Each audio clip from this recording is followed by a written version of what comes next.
Suge came up with the idea. It was a brilliant plan. Basically, like for labels, say your recording fund was $1 million. He said whatever the recording fund is, 10% goes to the union. So instead of $1 million, you would have $1.1 million with $100,000 going to the union. They go up to the feds with all this paperwork, you understand? And I mentioned this before, you understand? They not only talking about the extortion stuff, they talking about how they trying to be made to have this what you call this promotion, this distribution thing. Putting Jay-Z was a part of it. They telling their story, and it all is coincide what we said years ago. Sean Combs and Sean Carter have been working together for the better part of 25 years to find a way to take over full control of the entertainment industry. They have been slumping and sidelining relevant hip-hop communities for decades. And what it does is it starts deteriorating your body. All right. So. And you good? Like, you got it under control? No. Oh, wow. Oh, wow. I won't take up any more time, but I just want to say, Irv, I love you. Everyone in this room loves you. You touched everybody in your own way. All right, let's get into it. This is big. And honestly, it's been a long time coming. Irv Gotti's warnings about Diddy are resurfacing. And the timing? Let's just say it's raising eyebrows. If you've been paying attention to the undercurrents of the industry, you already know there's been whispers about Diddy for years. But now things are getting real. People are pulling up old clips, connecting the dots, and realizing Gotti might have been trying to tell us something all along.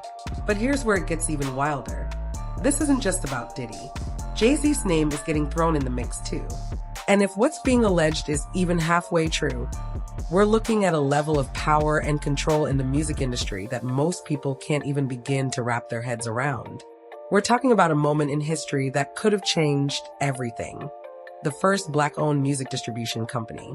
A move that would have shifted the balance of power, cutting out the middlemen, and putting real control back into the hands of artists and executives who built this industry from the ground up. But according to what's being said, it never had a chance.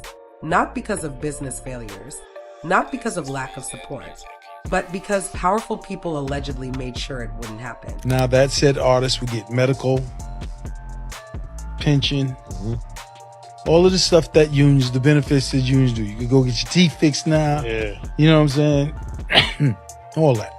And each time you do a new album, 10%. And it was easy metrics because instead of you recouping $1 million, you recoup $1.1 million. Right? Shortly after that, the feds raided me. And now, when you look at everything going on with Diddy, the legal troubles, the federal raids, the whispers about what's really been going on behind closed doors, it's all starting to make a lot more sense. Hang on, because this one's deep. Now, this is where things get really interesting. Imagine a world where artists actually own their music, where they had health care, retirement plans, real financial security beyond just advances and bad contracts. That was the vision. Irv Gotti, Suge Knight, and a handful of powerful Black executives had a plan, one that could have rewritten the entire music industry. A unionized, Black-owned music distribution company. Let that sink in. Labels would have been required to pay union dues on behalf of their artists, giving them access to benefits most musicians could only dream of. Healthcare, retirement plans, stability, and most importantly, ownership over their masters. No more being locked into deals that bled them dry. No more being at the mercy of an industry that's infamous for exploiting talent and tossing them aside when they're no longer profitable. And guess what? The plan had traction. A lot of it. People in the industry were on board because they knew it was time. This wasn't just talk. This was action. This was legacy building. But not everyone was celebrating. Two names allegedly stood in the way. Two of the biggest power players in hip-hop, Diddy and Jay-Z. And this is where it gets suspicious. Why would two men who built their brands on Black excellence and ownership not just refuse to support the plan, but allegedly work against it? That's the question that needs answers. Because if this company had come to life, the power dynamics in the industry would look very different right now. Instead, it never saw the light of day. It's how many people want to have a union? How many people want to get together and say, okay, we're going to network. You got a deal at Universal and your points is too low. You got a deal at Universal and they got 100% of your publishing. You got a deal at Sony and you don't own your masters, but it's your artist. And I'm gonna tell you one other thing before you guys go, if you really want to know what's going on, it's real plain and simple. A lot of record companies tell you that at the end of the day, you have the right to buy your masters back. Now, this is where things go from business politics to something much deeper. Because if the allegations are true, we're not just talking about industry sabotage. We're talking about hidden ties to federal authorities, ties that might have been used to shut down any real challenge to the music industry's power structure. Where's Ja Rule? Where's Redman? Where's Irv Gotti? Where's P. Diddy, Sean Combs, whatever you want to call him? Where's, I can go on and on. Where's Pete? Where's the Outkast? Where's Jermaine Dupri? Where's it? This is a West Coast beat. But at the same time, they want to come out here and West Coast love. At the same time, when it's an East Coast summit, We out there. these old Hollywood wanna be fake out there. So why they can't show the same report? Support, rather. Not an idiot. Don't get me wrong, you know. And the names in the mix? Diddy and Jay-Z. Let's start with Diddy. His alleged federal connections go way back, before Bad Boy, before the shiny suits, back to his father, Melvin Combs. Now, according to reports, Melvin was executed in 1972. Why? Because he was allegedly working as a federal informant. And if that's true, what does that say about the world Diddy grew up in? What lessons were passed down? Did he learn how to navigate the system from the inside? How to stay protected? Because let's be real, Diddy has been in this industry for decades. He's had legal troubles, sure, but somehow he's always remained untouchable. Then there's Gene Deal, Diddy's former bodyguard. He's been vocal about a lot over the years. And one of his biggest claims? That the bullets that took Biggie's life in 1997 weren't meant for him. Reminisce that night we was at Andre Harrell's house, and I told you that this cat was coming to kill us or try to get at us that night. I told you I had intel, but you didn't want to hear it. Let's reminisce the fact I told our driver, Kenny, run this next 3 lights. Run the light, Kenny. Kenny ran the light, Big stopped at the light. Big wasn't meant for him, bruh. Let's reminisce. Let's reminisce when you told Wolf's mother right after he died that you didn't owe him no $300,000 and he had delusions of grandeur and all he wanted to do was smoke weed. Let's even go deeper than that, bruh. Let's reminisce how you had people on the security team and wreck find TV. people to testify against Sean. You a rat. I ain't gonna even put you in the category as a rat, dog. You worse than what your father was. Let me give you a little intel on him. You understand? That meeting that New York Freddie want to have you with you, Freddie Myers, and tell you the real deal on your father? Let me give you something, dog. You would have died just like your father did that night if I wasn't in the car with you. You understand? Your father died because he was going to snitch and rat out his crew. Now, why would someone be coming for Diddy back then? And why was he supposedly so well protected? Because here's the thing, if Deal is right, that means Diddy was seen as a threat to somebody. Someone powerful enough to send a message. And that's not even the end of it. Deal also claims that Diddy didn't just know about certain federal investigations. He allegedly helped set things in motion, positioning certain members of his security team to testify in federal cases. Now, think about that for a second. If you've got people in your own circle ready to flip at the right moment. All right. Remember when Jay-Z said this? I think we passed kneeling. Let me play it again. This time, look at the reaction of the lady sat just behind him. The reason why she's worried about how Jay would respond is because she's the CEO of Roc Nation, but in her former life, she was a federal informant. In 1994, Desiree Perez was arrested for bringing in 35 keys of Griselda Blanco into Miami. Under pressure, she agreed to wear a wire for the DEA. Quick side note, Desiree Perez is the name Dame Dash refused to say in this Breakfast Club interview. Once a has certain friends, we don't even talk about them no more where I'm from. Now, around that same time, Jay-Z and Perez spearheaded Roc Nation's prison reform initiative with Meek Mill. I guess their hard work paid off, because on the 19th of January 2021, this list was released. Desiree Perez's criminal past had just been wiped clean by the outgoing president, Donald Trump. A game where staying in power isn't just about money or music, it's about control. And that's just one side of the story. Because then we've got Jay-Z. His name has been linked to someone with serious federal history, Desiree Perez. Now, if you don't know who that is, let me break it down. She's a former DEA informant. Back in 1994, she was arrested for drug trafficking, but instead of going down, she cooperated. And somehow, after all those years, her record was wiped clean in 2021 when Donald Trump pardoned her. Convenient, right? This is the one time that the paper did scare me, and I was like, there has to be some truth to it, is when I read about his affiliation with, informant. That part of it scares me, because I know Biggs is in jail. I know Irv Gotti's been for years over he didn't do. I know they've been with me for years. So it just means I need to stay over here. Your friend, my man's in jail for 3 years over weed.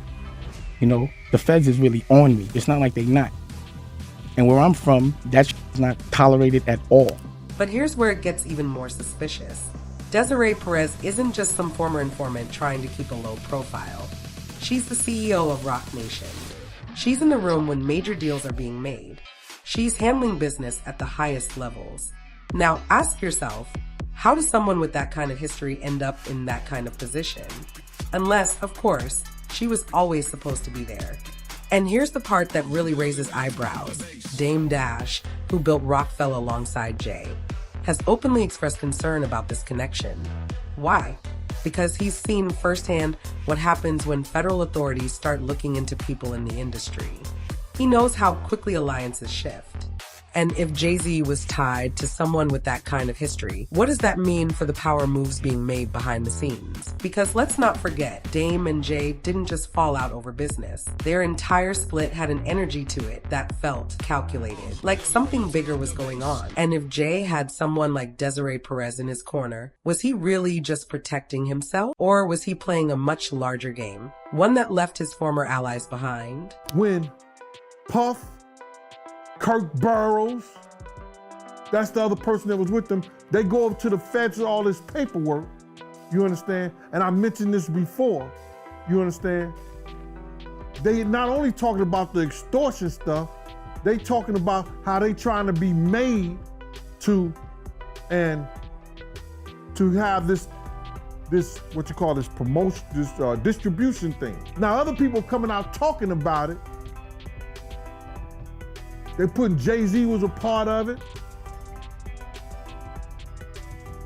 They telling their story, and it all is coincide what we said years ago. But Jay-Z, he told you? Said that years ago, man.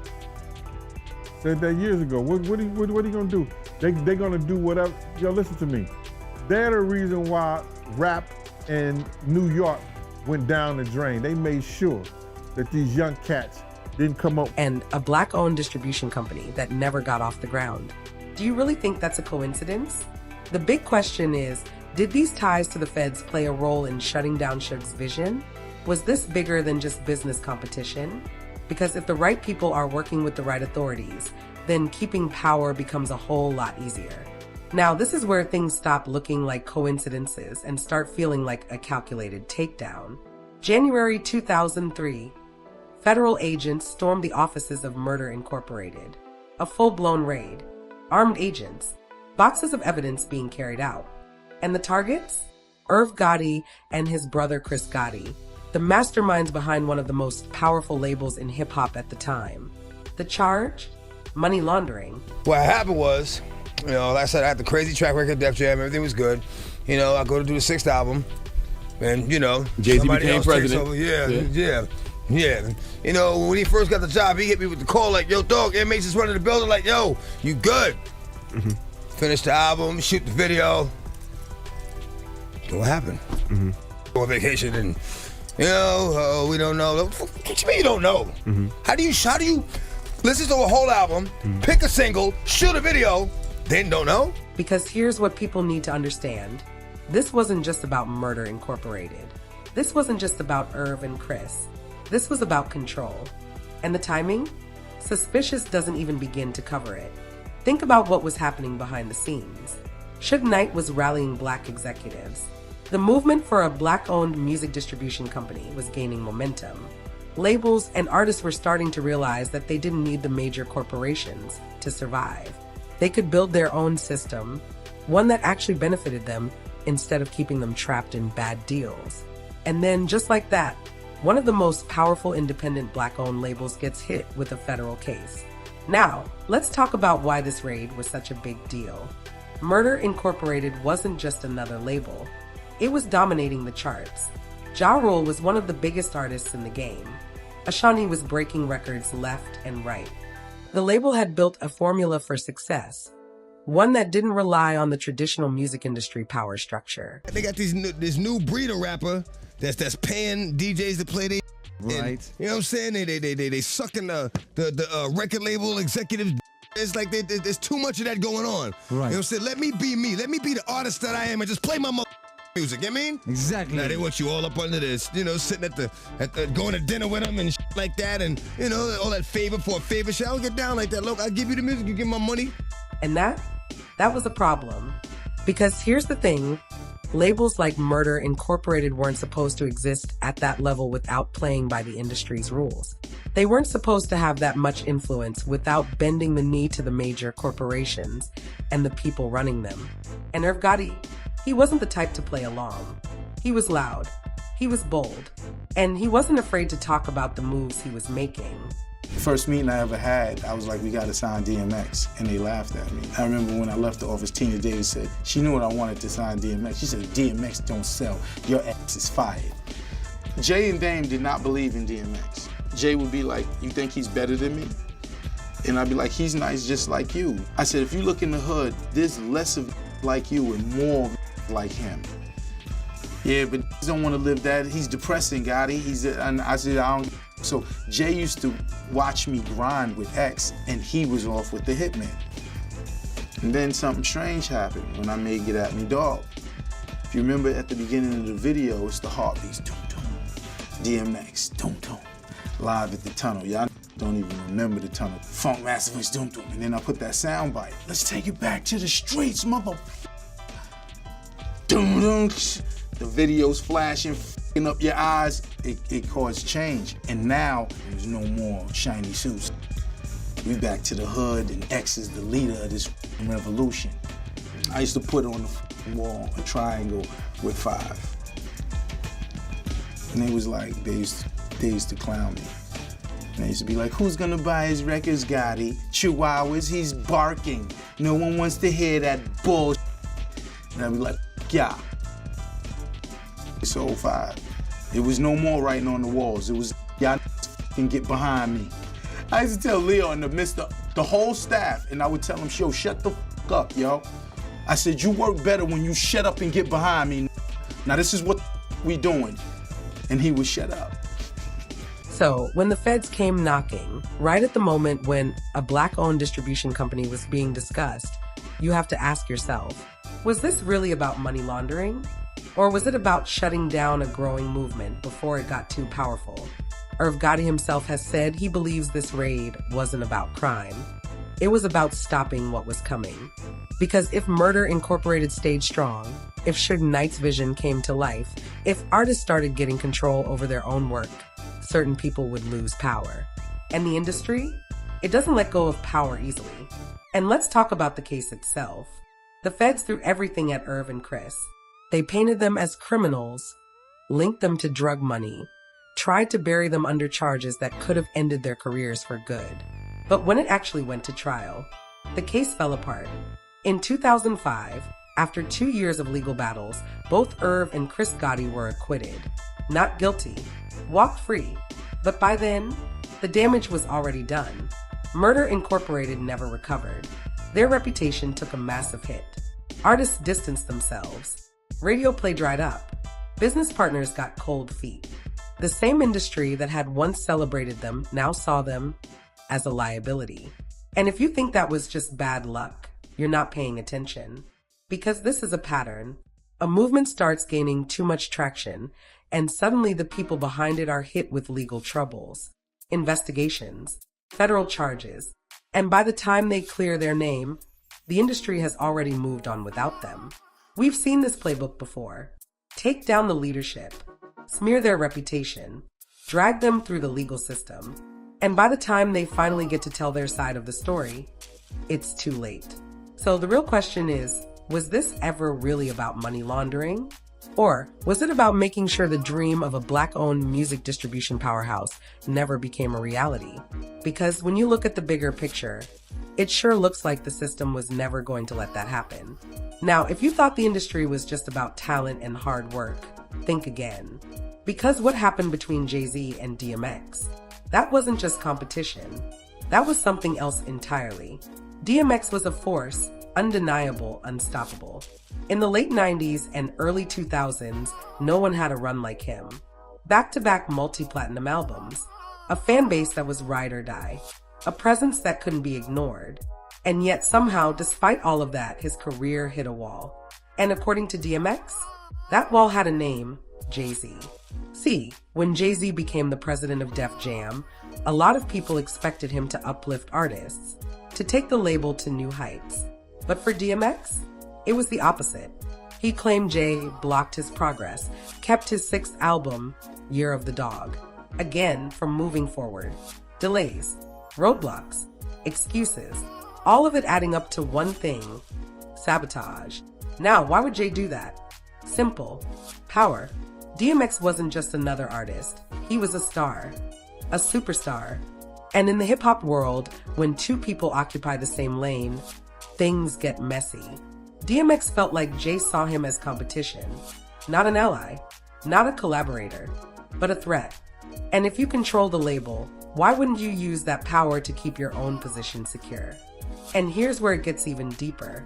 Irv Gotti, who was there, who saw it all, alleges that Jay-Z and Lyor Cohen never really believed in DMX from the start.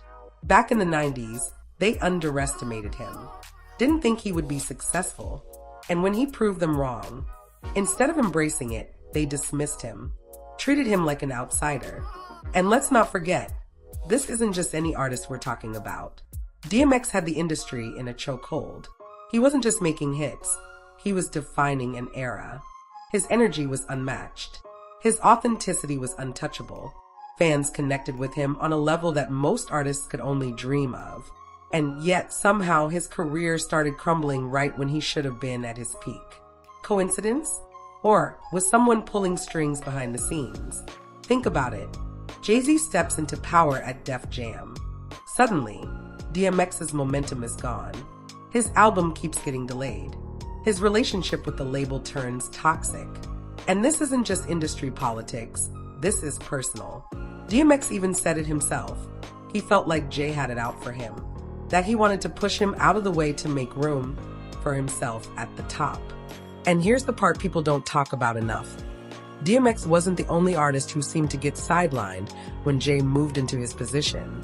Look at what happened with other Def Jam artists at the time. The focus shifted, the energy changed, and the people who were once dominating, they weren't getting the same support anymore. Now, let's talk about legacy, because that's what this was really about. DMX had the kind of presence that couldn't be ignored. He was a legend in real time. And for someone like Jay-Z, who built his brand on being untouchable, having another artist in the same conversation, that was a problem. So the real question is, was DMX's downfall really just a series of unfortunate events? Or was someone making sure he never got the credit, the success, the position he truly deserved? Because when you look at how his career unfolded, the struggles, the sudden setbacks, the way his momentum was constantly disrupted, you have to wonder, was it just bad luck? Or was someone making sure DMX never reached his full potential? One thing is for sure, DMX's impact on hip-hop is undeniable. But the way his career was handled, the way he was pushed aside when he should have been dominating, that's something that still doesn't sit right. At the end of the day, this isn't just about music. This is about power, about who really runs the industry and what happens when someone dares to challenge the system. The connections, the coincidences, the timing, it's all too calculated to ignore. Did Diddy and Jay-Z actively sabotage Suge Knight's vision? Were they secretly working with federal authorities? Is there a pattern, one that stretches far beyond just this story of artists and executives being eliminated the moment they start making real moves outside the industry's control? Because here's the thing, this keeps happening. Over and over again, we see people in hip-hop rise up, try to take control of their own destiny, and suddenly, everything starts falling apart. Raids, lawsuits, industry blackballing, even worse. And now, with everything resurfacing, people are looking at Diddy and Jay-Z's positions in all of this in a whole new light. Irv Gotti's warnings, they didn't just disappear. They're echoing louder than ever. And his death? That's only fueled more speculation about what's really been happening behind closed doors. It's a story filled with controversy. But one thing is clear.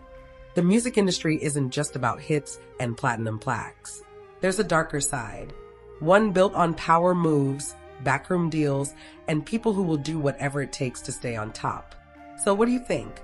Is this just another wild conspiracy? Or is there more to the story than we've been led to believe? Let's talk about it in the comments.